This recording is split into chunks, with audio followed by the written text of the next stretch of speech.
And then he was bad at the one line that you have to be good at to play Tiny Tim. Because I just didn't believe him that we were, that God bless us, everyone. Sorry, I have pretty strong Tiny Tim takes, and this is maybe the most controversial thing I'll say on this show. Piper thinks some people have punchable faces. I don't really like Tiny Tim.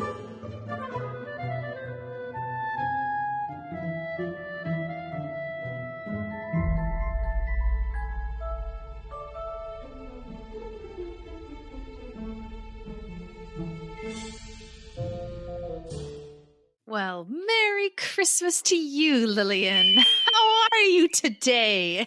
I'm so good. You've started coming in so hot on these episodes. And I love it. Like, do not get me wrong. It's the best. Yay. I just don't want to start with the same old, like, hi, how's it going? When we have a potential theme to talk about here. That's such a great point. I considered opening with a quote and being like, Jacob Marley was dead to begin with. You must know this fact at the beginning of the story, or else the rest of the podcast won't be wondrous. I mean, so there you go. You got both versions. I like both versions. It would have freaked me out if you had started that way. Here's something that I remembered as we were watching Christmas Carol. I don't really like Christmas Carol. Because it's a spooky movie about ghosts. It's so spooky! And it's about ghosts. It's not about Christmas. I was thinking about that because we originally were going to do like the 4 options for people to vote on. And you were very adamant. You're like, I really want to see the George C. Scott Christmas Carol. And I'm like, yo, me too. Let's freaking do it. But yeah, it is very, I was wondering how spooky this would be for you. It was second in our thing last year, and I had sort of hoped that it would win poll last year.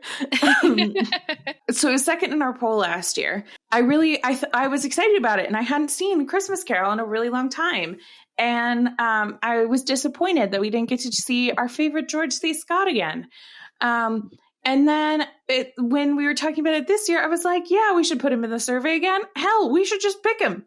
Yeah. And then I was watching it, and I was maybe 5 minutes in, and I went, whoops. He's so spooky. So for some relevant historical context, it used to be like a family tradition of my extended family, mostly like my grandma and grandpa and like grandkids, that we would all go to the Guthrie here in Minneapolis, like every other Christmas. Yeah, to go see A Christmas Carol. So you probably have this same traumatic experience of going from extreme levels of emotions as a child. For me, it was always like emotion number 1 was being so excited to put on a fancy Christmas dress, go into downtown Minneapolis where the lights and the buildings are lit up and it's snowy and it's a magical place for adults, and I get to come into this world briefly if I'm on my best behavior, and then suddenly a bunch of scary ghosts jump out at you on the stage, and I'm like, I'm crying, I'm scared. And the Guthrie, for those of you who first of all, it is a fairly famous, nationally known theater, so if you don't know it, that's actually on you. But for those of you who don't, it's a really great theater, but they also are fairly artsy. So a lot of times, and like going to see Christmas Carol every year at the Guthrie is like not a unique tradition. We didn't go every other year or even every year. I think we went every 3 or 4 years, but I went several times as a child to see Christmas Carol at the Guthrie. And sometimes they made choices to keep it interesting. And some of those choices were really scary. Yeah, dude, the one that I remember really freaking me out, one of them was just simply like a cool trapdoor effect where the ghost of Jacob Marley vanishes into the floor with a bunch of light and smoke, and he's rattling those chains, and that's really scary. But the one that freaked me out is for 1 year they did this really cool effect where there's a part at the beginning where he sees the face of Jacob Marley in the door knocker. And what they did is they wheeled out this door that was actually made of an elastic material, but you couldn't tell. And an actor stood behind it and shoved his face through the door. So it stretched out around him, and it was amazing, but terrifying. horrifying. So spooky. So spooky. Yeah. I just remember they didn't always, I was always afraid. I don't know if they did it one year or what, but I was always afraid that they were going to have the ghosts enter somewhere else. Yes. Like from behind or something. I think they'd done that before, and little me, just not a fan. And here's the thing, and this is what happens to me apparently even as an adult, is like every time I'm like, Christmas Carol, Christmas, gotta love it. It's so cute. Look at this like fun like story. It's gonna be about Christmas. And then every time I watch it, and I was like, it's mostly ghosts. Yeah. It is mostly sad stories for an old man and ghosts. And then I get to the end and I'm like, I don't want to watch this again. Why do I keep watching this? And then you get to those last 10 minutes and I'm like, that's why every time. So if you've made the horrible mistake of deciding that the best way for you to be introduced to the story A Christmas Carol is to come to a Jane Eyre podcast, find their episode on Christmas Carol and listen to that. This is for you, you incredibly specific flower. I love you. Here we go. Here's the story. So there's this man, his name is Ebenezer Scrooge, and he's the worst boss ever.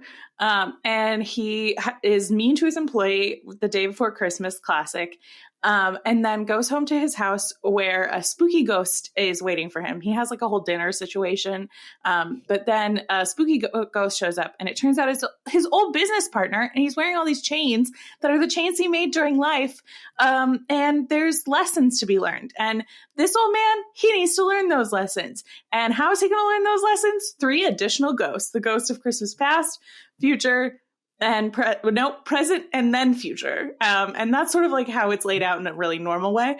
And then then that happens, and the ghost of Christmas past comes, and it turns out he was sort of sad there as a little kid, and then he was happy for a minute, and then he forgot how to be happy by being a selfish businessman. And then Christmas present, people don't like him because he's so mean. And then the future, when he dies, no one cares because he was so mean. And then also a sweet little boy dies. And he wakes up and he's so upset about all of these things that he learned because frankly, it was kind of traumatic. And then he opens a window and he's like, hey, strange little boy, what day is it? And it's Christmas Day, you guys. They did it all in one night. It was fucking nuts. And then he goes around and does good deeds, and it's the best part of the movie, and that's frankly the only part you should watch. 1:32 seconds. Yes! Well done. So fast. Yay. Okay, so you keep mentioning that it's not about Christmas, that it's about a ghost story that happens to happen on Christmas. I think that's a very interesting kind of place to start talking about A Christmas Carol, because I was wondering about that too. And I'm sure scholars have gone in depth and have the answer to this. Mm-hmm. But I do think it's really interesting that I think this story, if you took away the holiday aspect of it, it could still easily stand on its own 2 feet as a cautionary tale about how to be a better person and care for your fellow man and all these other things. But I think what's interesting about the Christmas element of it is kind of this idea that certain holidays, if you like tie in kind of more of the like pagan or Wiccan kind of traditions of holidays that like the Christian faith kind of adopted, they had kind of more magical elements to them, which is why they were celebrated at certain times. So I love the idea that an old-timey kind of view of Christmas is kind of similar to how we think about Halloween, which is an idea of like, this is a time when the spiritual plane and the human plane kind of intersect and a doorway can open and different spirits can come through and like interact with people for whatever reason. So that's my theory about why this happens at Christmas. I like it. It's a good theory. Here's my, we'll not call it a counterpoint, just like an additional point. Christmas is supposed to be warm hugs, fuzzy feelings, cozy blankets, and presents. And this is Spooky Scary Ghosts. That's done in October. We did that. We did the Spooky Scary Ghosts. I had to be really careful for a whole month. And now it's over. And it's supposed to be hot chocolate and candy canes. And this is not that. If you are in Lillian's wheelhouse, please leave us a 5-star review with a candy cane. And if you're in my wheelhouse, leave a 5-star review with a little ghost. We'll see how many come in. This is going to be the most important poll we ever do. Yes, absolutely. And there's only one way to vote. Yes. Incredible. Okay, so before we dive into like the plot and everything, I think beforehand I kind of have to get off my chest how many actors I was surprised to know from this. Yes. I have two important ones. Do you have more than that? Yes. Okay, then I'm going to go first, unless you really want to go first. No, go for it. Tell me who you recognize. So Roger Reins plays the nephew, plays Scrooge's nephew. And I recognized him. And sometimes this happens where like I see an actor and I'm like, I know you from a lot of things, but I also know you from one specific thing. And I dug through his IMDb, and like all normal children, I watched The West Wing as a small child. Yes. And that's what I know him from. Cute. He played a British ambassador who would get drunk and handsy. And that's what I remember him from. What did you have him on your list? I did. So I know him from a few things. I recognized him from West Wing. I know him. He plays the Sheriff of Rottingham in Men in Tights. Nice. And then he also plays like a proprietor on behalf of Hugh Jackman's alter ego at the end of what's it called? The one with the magicians who are fighting. The Prestige. Yes. He goes to like purchase another movie that I watched the whole thing of, and frankly, not a fan. Too spooky for Lillian. I was going to say for that one, that's because you have bad taste, because that movie rocks. No, that is, I would say, objectively good movie. Too spooky for Lillian. Totally, absolutely, too spooky for Lillian. The twist at the end of that movie, I don't want to spoil The Prestige. Yeah, don't spoil it. Don't. Everyone go watch that movie. The twist at the end of that movie. Oh God, I think about that like twice a month. Nice. It's so upsetting to me. Oh, no, cool. Not in a nice way. It still haunts me way.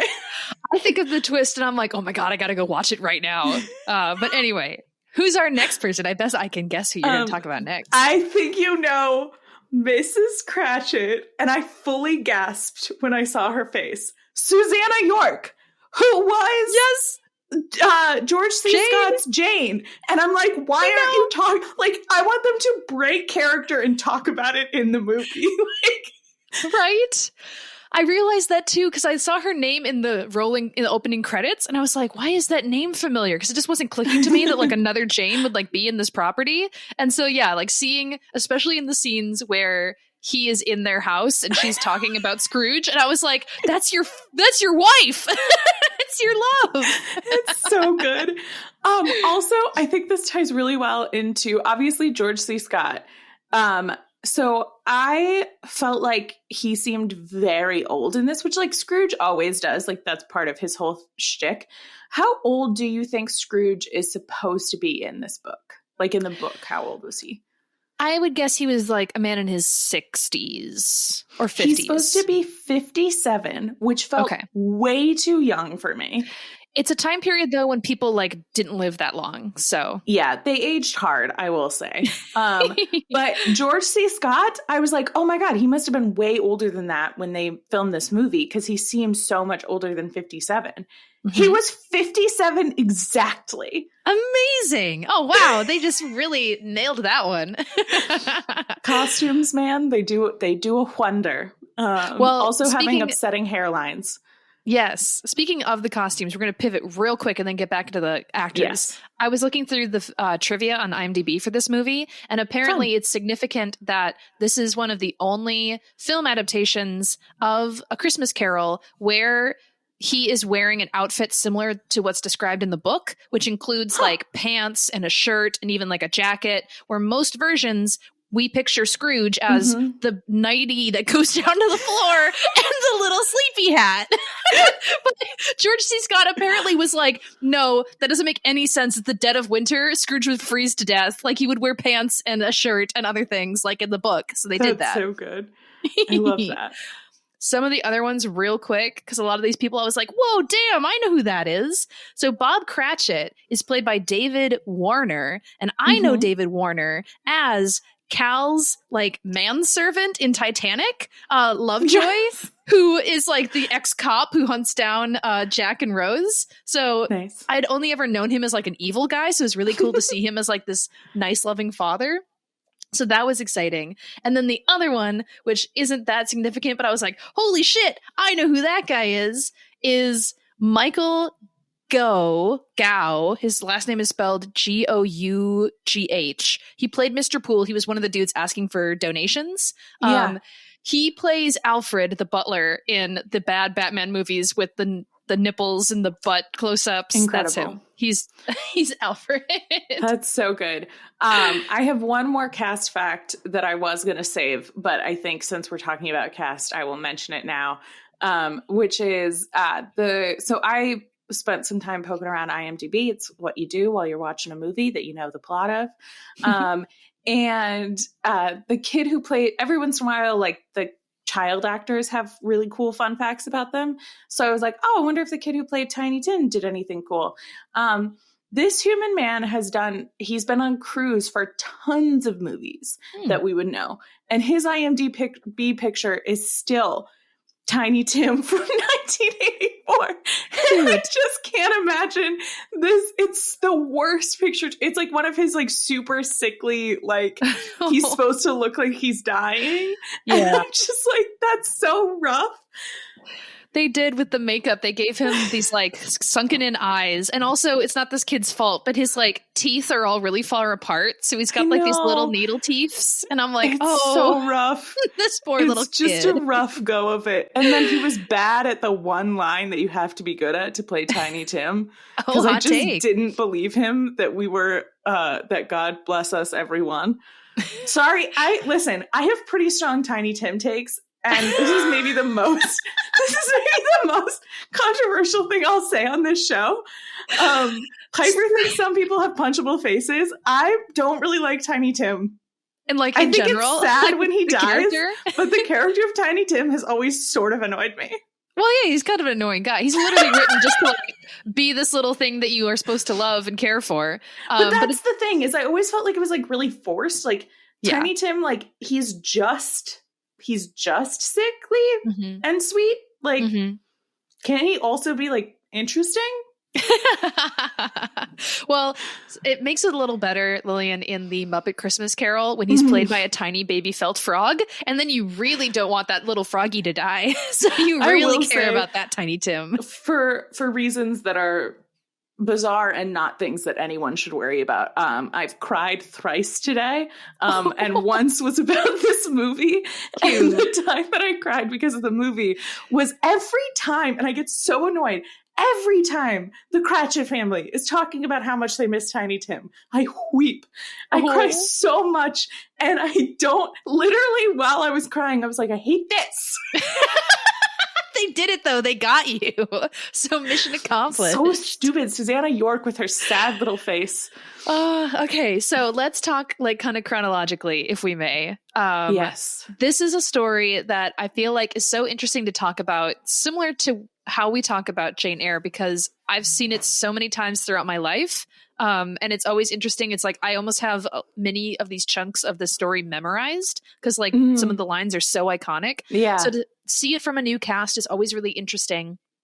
My first kind of thought is that I, again, was struck by the kind of mostly reserved performance I felt in a good way from George C. Scott. Like I've seen a lot of people do Scrooge and they do it very over the top, but maybe that's because I'm used to seeing it in a theater setting. Yeah. But I liked his kind of quiet, like disdain for everybody. It wasn't too big.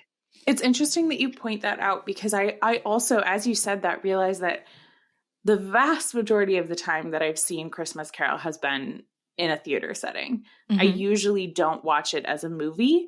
And I think that, it really, particularly the moments where he's just sort of supposed to be an asshole, like famously Scrooge is like, we use that as like indicative for a type of person. Yeah. And I think he does a really good job of playing that in a way that's real and not like a caricature of a rich asshole. Right. Like he's instead like someone who's like, it would be insane if I gave you if I tried to not pay you tomorrow, people would be mad. but you get Christmas off and I still have to keep paying you. The system is broken, my guy. And I, the owner of this establishment, the victim.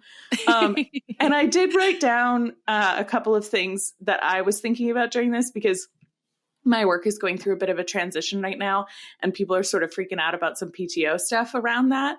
And I just was imagining, like, my work gives us the entire week of Christmas off, and we have unlimited PTO. And I think that fact might break Scrooge. I think knowing that would break him as a person. Like, what do you mean they can just take any day off? Like, and I have to still pay them? Pre this movie, Scrooge would definitely just have a meltdown about that. Even post this movie, Scrooge would struggle with the unlimited PTO. But see, if you just throw Christmas into that sentence, he might be able to convince him. That's a great point. I think the week of Christmas off, we could get him on board with. Yes. That's a time for merriment. He's got a lot of new friends to go visit now that he's popular again. But I like that it sort of builds, like you're talking about that performance. Like he's just sort of like a jerk, but in a way that felt too real to me as an adult. Right. Like you can see a boss being a jerk. We don't really get like big dramatic outbursts from him until later in the movie. And I think that escalates really well. The more severe like the consequences become and start to settle around him, the more we get that kind of huge, like, oh my God, actually, this is literally life and death for me. So cool. Before we move on to the next thing, I just had this kind of epiphany. When thinking about the other actors in film that come to my mind who have also played Scrooge, they're all incredibly over-the-top performances. And that's because one of them is Michael Caine in a Muppet movie. So he's acting off of Muppets. So he has to do a big performance. One of them is Bill Murray in Scrooged, and he's an over-the-top guy. So he's always doing that anyway. Yeah. And the other one is Jim Carrey in that weird CGI Polar Express Scrooge, and that has to be over the top because he's born that way. Yeah, if Jim Carrey did like a normal, chill conversation, I would be like, something's wrong.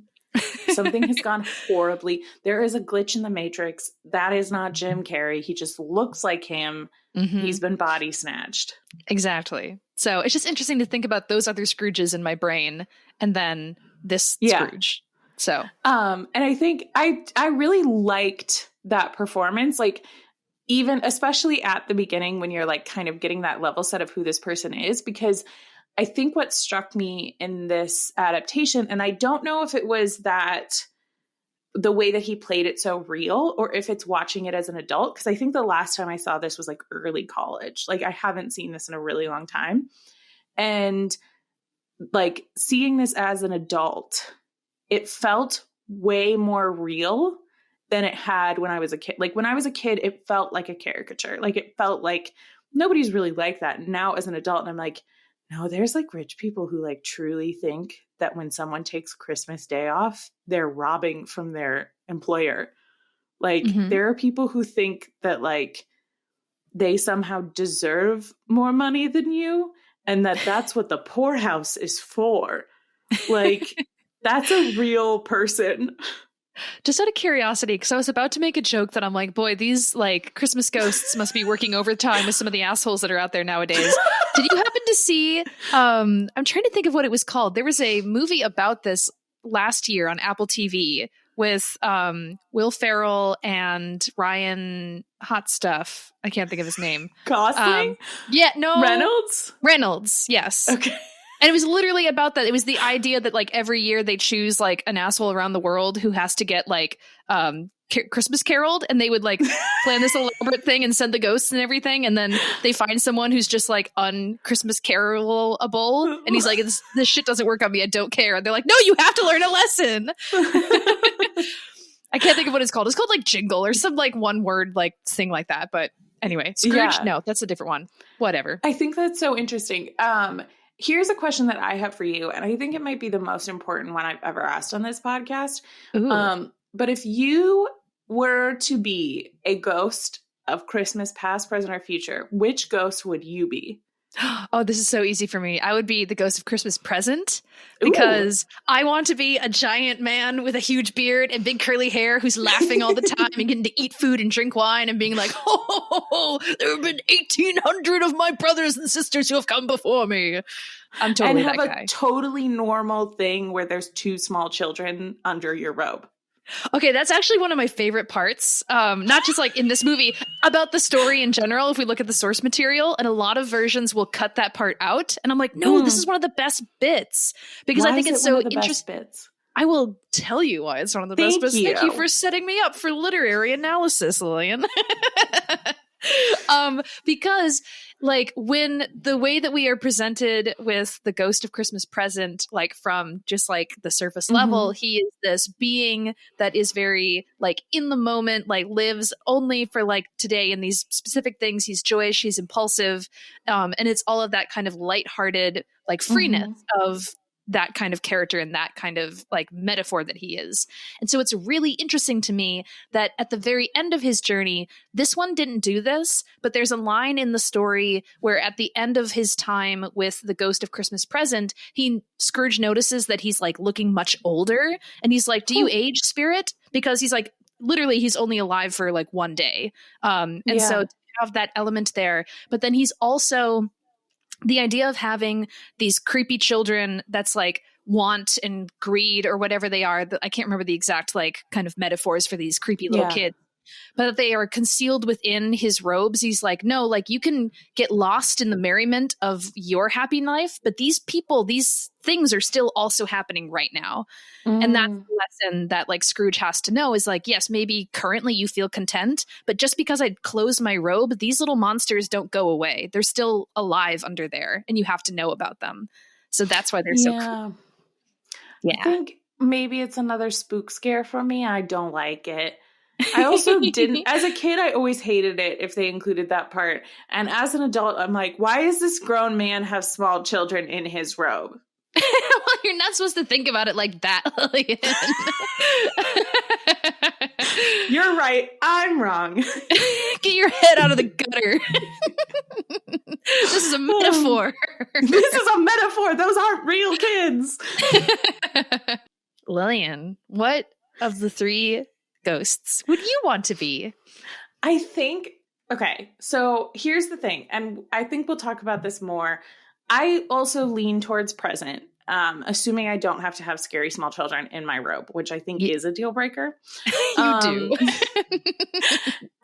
So then probably past, but I don't think I could watch. I don't think I would be a good ghost. And here's why, like of honestly any form of Christmas is like, I wouldn't be able to hold myself back from comforting him because, and we'll talk about, I think this is a good transition into talking about the experience of the Ghost of Christmas Past, because that section has always been this like bizarre combination of like, it is the Christmas movie that I want, but I'm also unbelievably sad the entire time that section is going on because I'm sad for the little kid who was sad and lonely.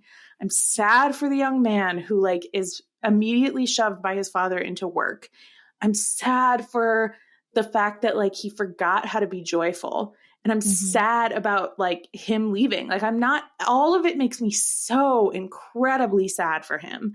Yeah. And it makes me sad for the old man who like just became bitter. Like that kind of like, I'm not angry at current Scrooge. I'm so sad for him. Like I'm his nephew who would like come and invite him every year and be like, his life is really sad. It is really sad. And the Ghost of Christmas Past makes me think about that. And so if I was a Ghost of Christmas Past, I would be given lots of hugs during that whole situation. Awesome. Very cool. I bet he would appreciate it too. I think so. With her cool David Bowie 80s hair. Yeah. Her style, so this was like an 80s movie. She was definitely the most 80s looking person in this film. It gave me huge David Bowie Goblin King Labyrinth vibes. Yes, that is it. That's the vibe. Yes. So I loved her look. I thought that was great. I mean, the whole point is to kind of establish to say, like, look, the way that you described Scrooge in your opening summary is that he's like a horrible boss and an awful man. But it is a story that also says like most people have a reason why they are that way. And we're going to take a look at that. Yeah. So, and it's him kind of confronting that to be like, hey, remember like all these bad things that happened to you? And then you became this awful dude. And he's like, yeah, I know. In case anybody's wondering, face. That is how therapy works. You just sort of like look back at your past with somebody there, except instead of them being like, so you this is embarrassing for you, right? That you're such a sad, lonely old man now. Instead, it's like, yeah, you know what? What do we think that little kid needed? A hug? Mm-hmm. How would things have been different if you'd gotten a hug? Do you have any regrets? How can we handle that going forward, sir? So most therapists would be the ghost of Christmas past. I think so. But they would do it better than the fictional ghost from the past.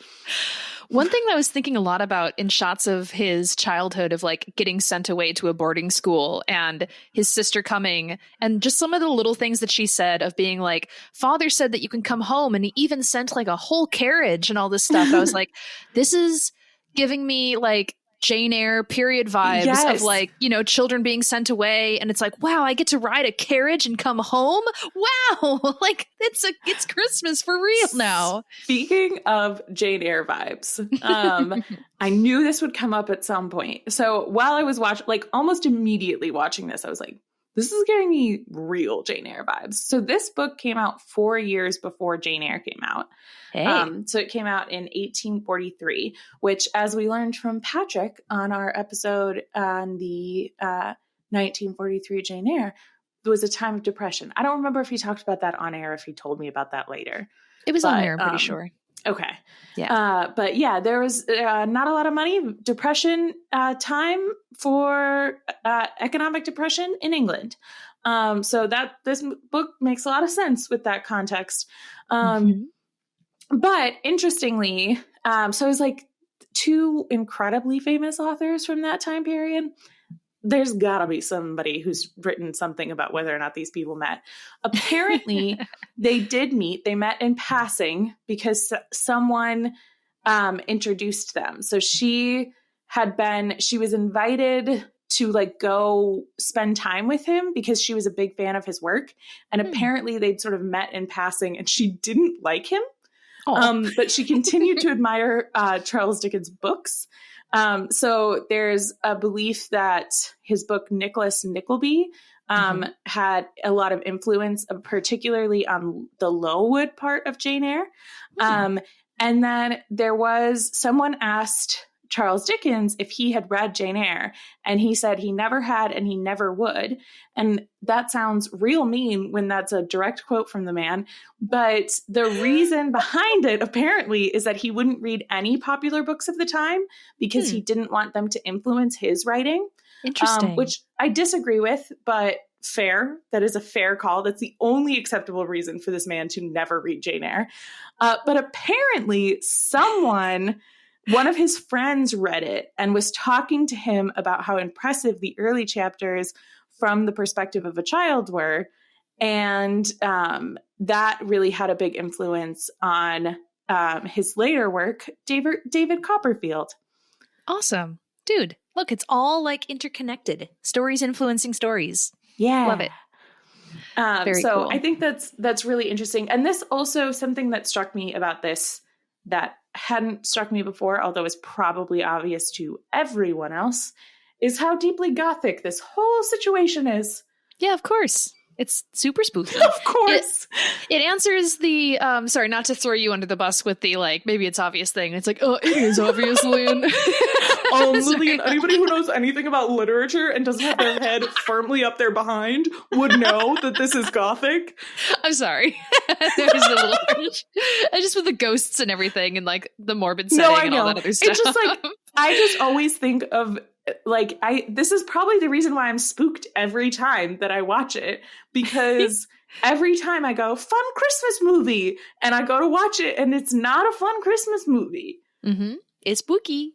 It's a spook scare. It's my theory also that this is the story that is being referred to in that one Christmas song that says, "Scary ghost stories and tales of the glories of Christmases long, long ago." The most wonderful time of the year, that song. Yes. And I used to be like, who's telling ghost stories at Christmas? And I was like, oh, A Christmas Carol is Charles Dickens. That probably is right. I believe you. That I'm firmly in Piper's right camp.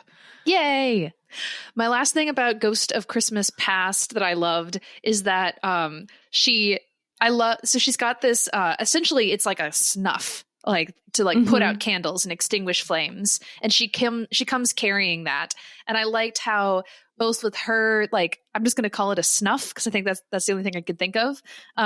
With her tool, they did camera effects, like focusing on the metal of the object to kind of transition them into these moments of the past. And then also when we see the Ghost of Christmas Present, he has like a silver torch, and they do a similar technique of like these objects that they carry are kind of their tools that they use to navigate through time and space. That's my also theory of this adaptation anyway. Yeah. But I loved that frickin' Scrooge in the end gets so fed up with being reminded of his past that he snuffs her out with her own little thing, which I haven't seen in other versions. And I'm like, dude. I also haven't seen that. And I also didn't like the like weird situation that she's holding that you were describing. That I didn't recognize from other adaptations, but when I Googled it, every adaptation that like had pictures of the Ghost of Christmas Past had that little thing. So maybe it's just not memorable to specifically me. Yeah, she's supposed to be kind of like a flickering flame. And so when, she is extinguished with that thing, then she's out and it's time to move on to the next person. I have one more thing with the Ghost of Christmas Past that just... I know I've already talked about how sad this whole part makes me, but the part that always breaks my heart is when he leaves his fiance because she lets him out of their contract. Yeah. And she asks him, what if you met me now, knowing that I have nothing to offer you, would you choose to pursue me? And would you try to make me like agree to marry you? And he says something sort of non-committal. And she said, what a safe and terrible answer. And I just think that like, that is so heartbreaking. And if your heart wasn't breaking at that moment because you maybe like weren't paying super close attention, don't worry. The music in this movie will definitely let you know that moment was heartbreaking. Yes, that stood out to me too. Like if you had muted that scene, it would have been a rather casual her walking away, but with the sound on, the orchestra is like, cry, damn you, cry. Why aren't you crying already, Lillian? I was just going to say, they also did wonderful casting for young Scrooge. There was like a scene where George C. Scott is standing behind young Scrooge actor, and you're like, hey, you can really see it in their nosies. So good nose casting. So the Ghost of Christmas Present, we've already talked about him a little bit. I also just have to add that in my favorite version at the Guthrie, he descended onto the stage in a cornucopia that was like lowered from the ceiling. And it's just like, that's incredible. That's the only way that he should enter. Yeah. Is perfect. Absolutely. And I loved that in this one, they like just had the actor up on some stilts. So he's like a little taller than everyone else. They didn't try too hard with special effects, but they gave it a little effort, which was nice. Well, and it just sort of gives him this like vaguely magical and yet very grounded feel, which I enjoyed. Yeah. And in this one, we get to see both the Cratchit family having their little Christmas, their meager little Christmas that they're all incredibly grateful for. And we also get to see Scrooge's nephew's party, Christmas party, where they are famously making fun of Scrooge behind his back. So, and I do have to say about the Cratchits, and we don't have to like, if you know the story, there's nothing interesting and new we can say about that scene. It was the scene that you are picturing in your head.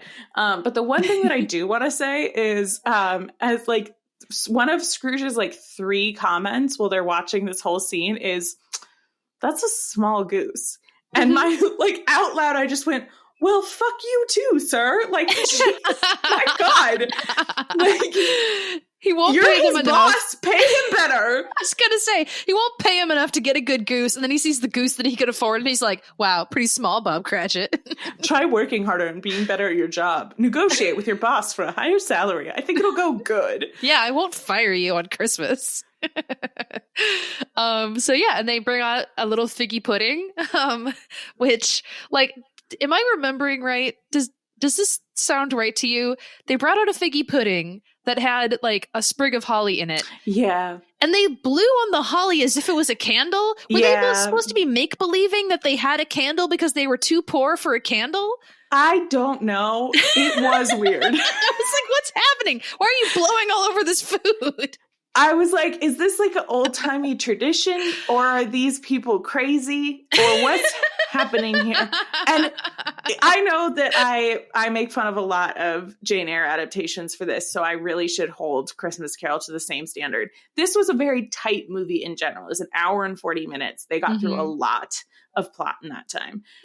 But wow, did they pick the weirdest things to really give that breathing room to. For example, you watched a silent room while a man took the slowest bite of figgy pudding you've ever seen.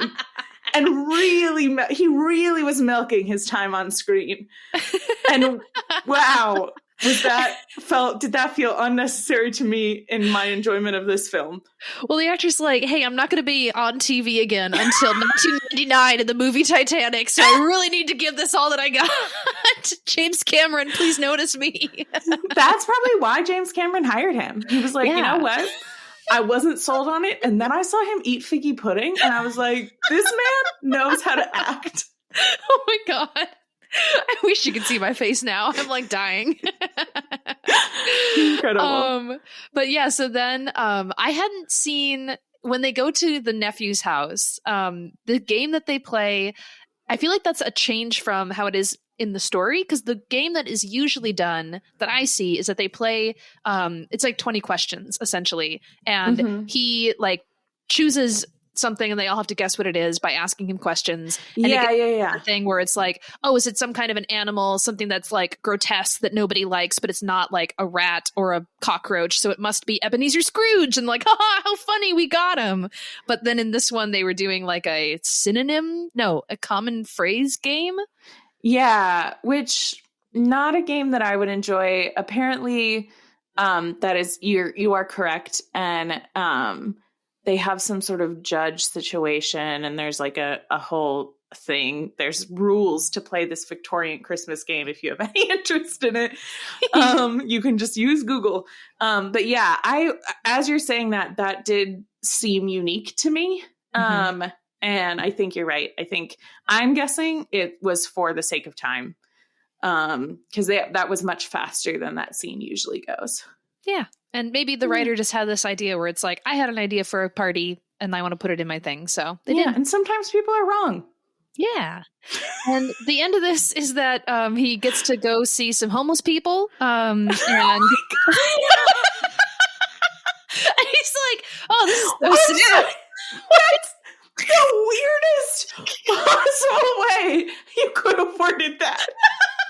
How would you say it? What's the other alternative? Then he's taken to see some homeless people. He gets to see them in a homeless encampment, and then he gets to go see some homeless people. I think twice in this segment, the ghost of Christmas Present recites his own words back to him, being like, are there no like prisons or workhouses for these people to go? And the same thing when he's talking about Tiny Tim, he asks him, is this child gonna die? Because he's like us in the audience being like, oh no, the kid is sick, probably he's gonna die. And Ghost of Christmas Present is his Google to be like, wait, does the dog die? And Ghost of Christmas Present is like, yup, he totally died. I'm gonna need a t-shirt that's a picture of a Ghost of Christmas Present and a picture of Scrooge, and just the words, the Ghost of Christmas Present is his Google. Yes. Because at that point he recites back to him, he's like, well, if he's gonna die, he better do it now and decrease the surplus population. Yes. So it's a lot of him being like, hey, now that you know the people that your words affect, listen. Which, like, again, like those lines and that scene of the family under the bridge and all of that stuff. I don't know if it's because I'm an adult or because the world has gotten darker, but all of that felt far too real to me now. I feel like that is a response someone would still give of like, aren't there homeless shelters? What happened to all the homeless shelters? Aren't there rehabs? Why aren't these people going? Just an assumption that they're all on drugs, which P.S., that's a bad assumption. Learn more about people who are unhoused. Yeah. Or, get to go see them, as some people would phrase it. Yeah, get to go see them. Exactly. Field trip. Very few people get to go see homeless encampments. But he starts to get affected by this, and he's like, okay, like I'm starting to get it. And I love to, at this point, after Ghost of Christmas Present shows him the creepy kids, he just like fades away and disappears. And he's like, don't leave me here. Take me back to my house. And he's like, no, and fades away. Well, and like his logic is like, this is somewhere like dark that I'm unfamiliar with. And I'm like, yeah, wouldn't it be really upsetting if you were a small child eating potatoes that had fallen off of a cart in this situation? Yeah, that your dad definitely did not steal. He didn't steal them. Stop accusing him of that. Because if he stole them, that would make him a bad person. And we must always remember that laws are important. And therefore, even if you're homeless and starving, stealing is still morally wrong. This is Lillian's sarcastic face, too, just in case you couldn't pick it up. Thank you. But then we don't have time and I don't have the energy to go on a long political rant, but I'm just going to say I am very pro housing first, and I am very pro everyone deserves food. Hooray. Yes, agreed. We stand food for everyone in this podcast. Listen, we like to take controversial takes. Tiny Tim, boring. People deserve housing. Come at us. But then the spookiest ghost of all, the ghost of Christmas future, arrives. Thoughts on this ghost, Lillian? He's a spooky man. And I used to cry watching him when my family would go in the theater. I would like hide my face and not watch it because it was too scary for me. It's one of the best lines in the Muppet Christmas Carol, where when the third ghost arrives, because there they have a narrator, which is Gonzo and Rizzo, and Gonzo and Rizzo get too scared, and they're like, we're too afraid of this part, so we're going to see you guys at the end of the movie, and they duck out, so they're not there for the third ghost. I'm not saying I fast forwarded through parts of that part because it was too scary for me. Oh my goodness, because Lillian. Saying that out loud as an almost 30-year-old woman would be embarrassing. We all support you here and your spooky coping methods. Thank you. My coping methods are spooky. That's the important. I'm not coping with spooky things. I'm spooky. She puts on a little witch's hat and presses fast forward. You're back. Hooray. But then, so the things that we get to see here are they go back to like the trading market where the businessmen are laughing about how somebody's died and no one's going to go to the funeral unless there's food. He gets to see his body in his bed under a sheet, but he's too afraid to look at it. And he doesn't recognize his own bedroom, but he's like, it can't be me. It's just like total denial. Yeah, he's that, I will say, least surprising twist of any film ever, that Scrooge was the one who was dead. Of course. Maybe it's because I know the plot really well, but otherwise not surprising. Yes. They go to a whorehouse where a lady who, because he doesn't recognize her as his housekeeper or anything, I assume is a woman who just went into the home, took all the things from the dead body, and then like went to this place to sell them to a pimp. I did not know that those characters had those professions. This is my assumption because, for one, like, they show the outside of the building and there's like a somewhat scantily clad for the time lady sitting there with like a drunk guy outside, like swinging her leg around. Which I didn't miss because I was skipping forward. Of course not. But the main thing that this is a house of ill repute is that literally when they first enter it, I could swear to God there's like some like female moaning sounds in the background. We don't see anything, but there's a brief moment that implies somebody is having sex. And so this is where this woman has decided to come to sell the bed curtains and blanket that she stole from this corpse to a pimp. Nice. Yeah. Cool.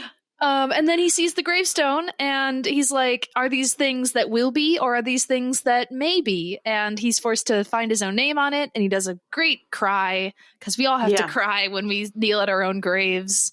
Listen, we've all experienced this moment.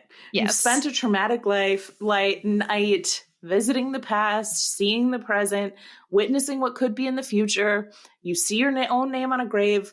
The only response any of us have ever had to this normal situation is to cry. Yeah, crying is normal, guys. Let yourself cry every now and then. Feels good. Lillian did it 3 times today.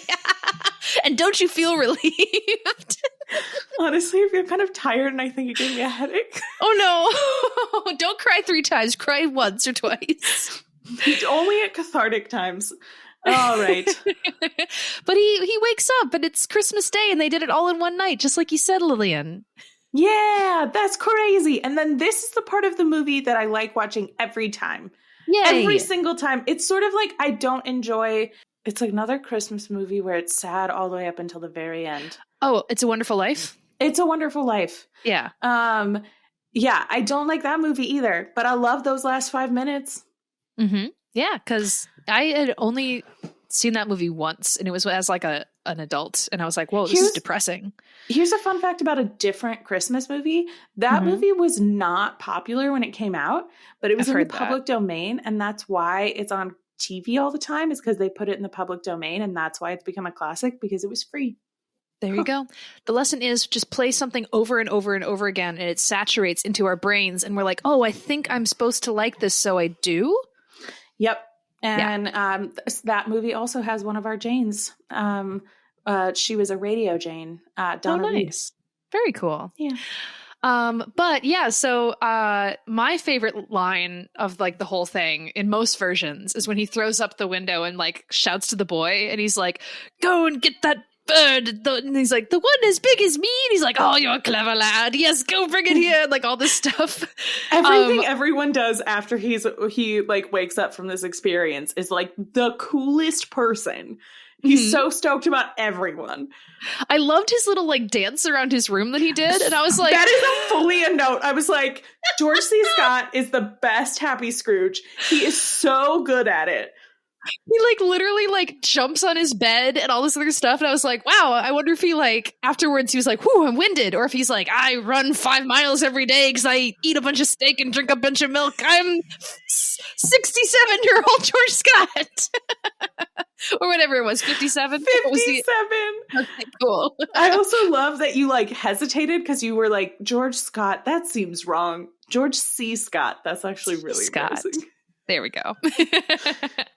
But yeah, the kid buys a big bird and he gives it to the Cratchit family, and they get a big turkey by surprise. And Scrooge goes to hang out with his nephew and gets to meet his nephew's wife. And he's like, wow, she's really pretty and she's nice. And I'm glad you guys have each other. And thanks for never giving up on me and continuing to invite me, even though I'm a curmudgeon. And they're like, oh, we're so happy you're here. Yay.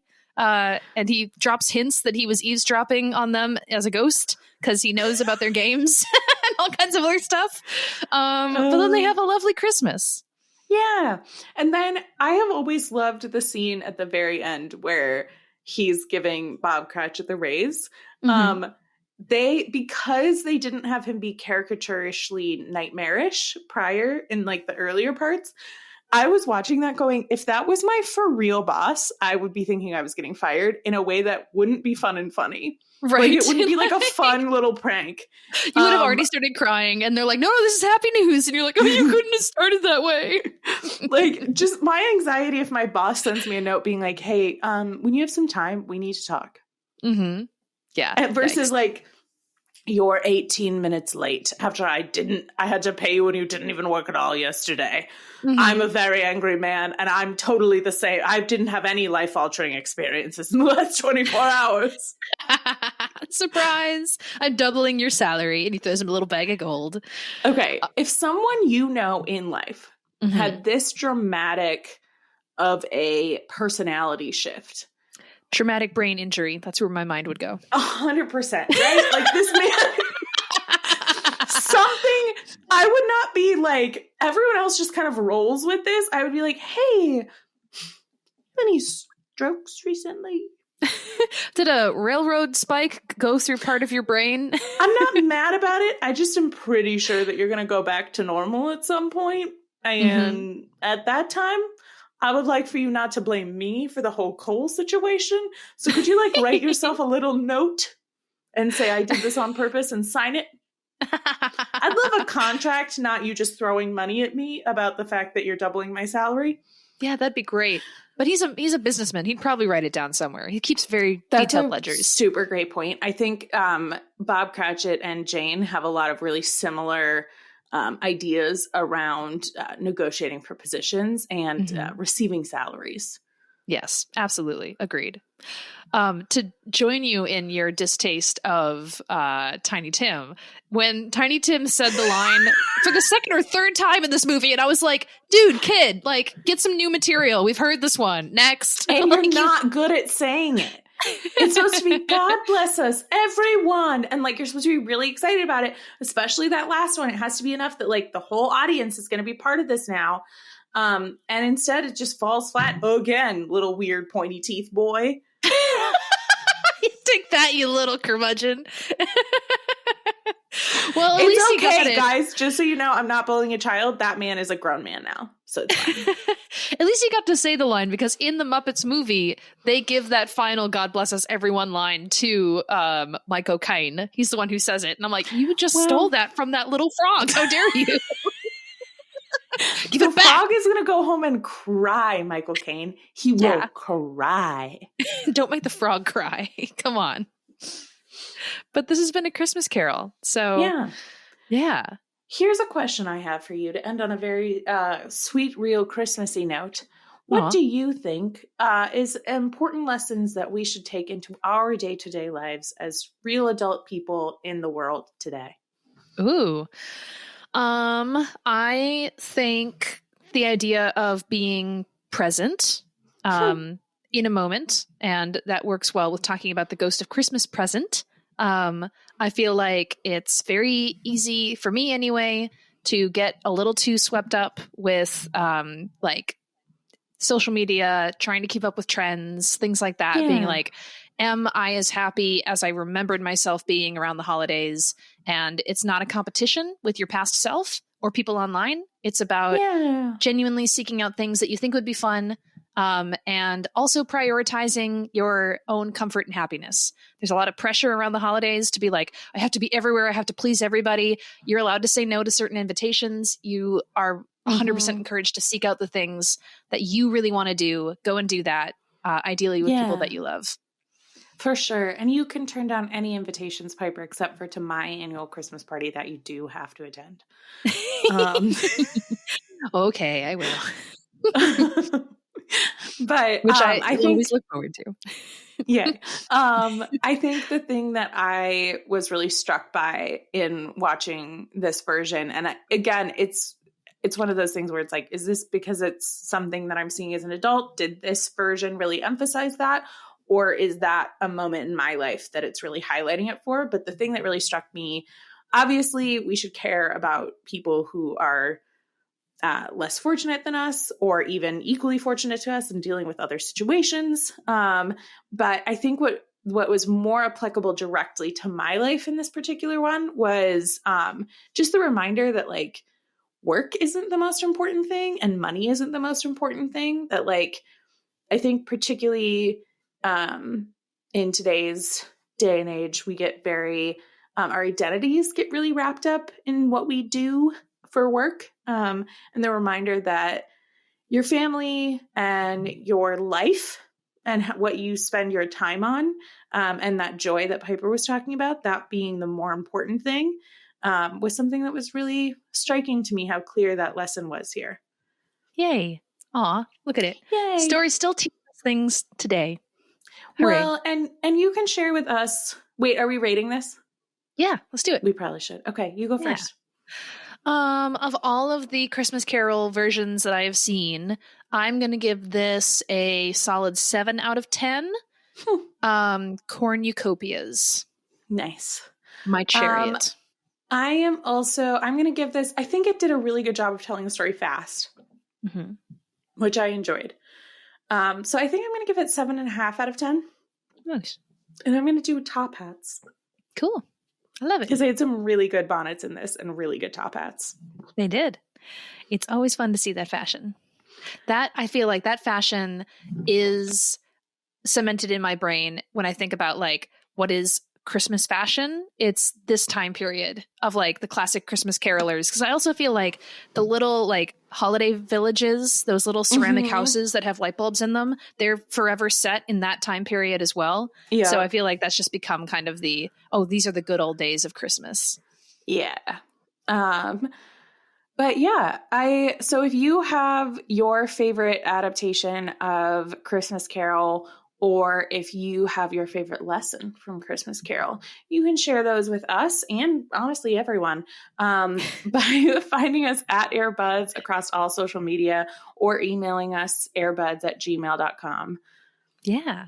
And if you tune in next week, we are going to be doing another adaptation of Jane Eyre. We are fully cleansed palate-wise. So now we can go back talking about Jane. And this one is coming to us from the Czech Republic. So it's another version that we don't have a translation for. So we're going to be doing our best job of trying to follow along and figure out what's going on. But lucky for you guys and everyone else, we're experts. We know the story. So we're excited to see it. And in speaking of being experts, I don't want to bum people out by always talking about the fact that we're winding down the podcast, but this is our last film adaptation of Jane Eyre that we will be talking about, is the Czech miniseries from a year that I didn't write in my notes. So definitely don't miss that one.